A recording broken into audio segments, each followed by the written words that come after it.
BU Coach Thursday thoughts. I just got done working out both our groups here in Beaver County, Pennsylvania. Good for my mental health, good for their mental health.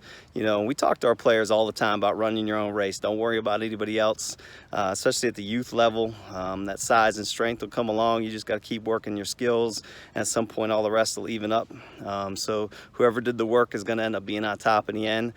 Even at the high school level, you know, we talk about recruiting. Sometimes people get scholarship offers and players are like, man, why did they get a scholarship offer when I didn't get a scholarship offer? But if you worry about other people all the time, you're going to be frustrated all the time. So you got to run your own race. And the same is for coaches too.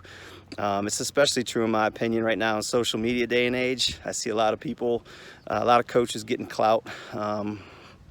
Maybe they say they worked somewhere they didn't, or maybe they say they worked out somewhere they didn't, and people are listening to them, whether it's recruiting advice, coaching advice. They might get jobs out of it, even if they've never won a game from November to February.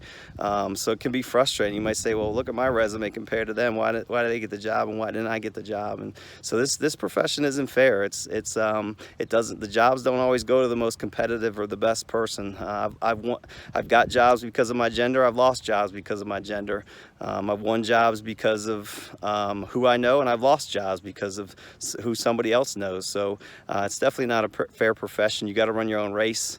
You know, if you just look at my record, I'll just be honest, I haven't had a winning record at any place except for one, and that's because it was a championship program that was left to me. Everywhere else we've been rebuilding.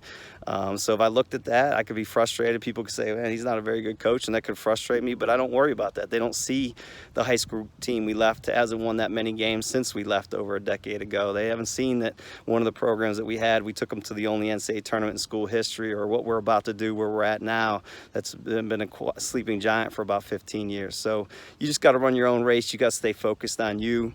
You got to know your why, and that's really important. So stay true to you. Stay true to what you believe in, stay true to your why, and keep being you, coach. And that's going to be the main thing. If you're going to make it in this business, you're going to stay persistent in this business, just stay true to you and be you, coach.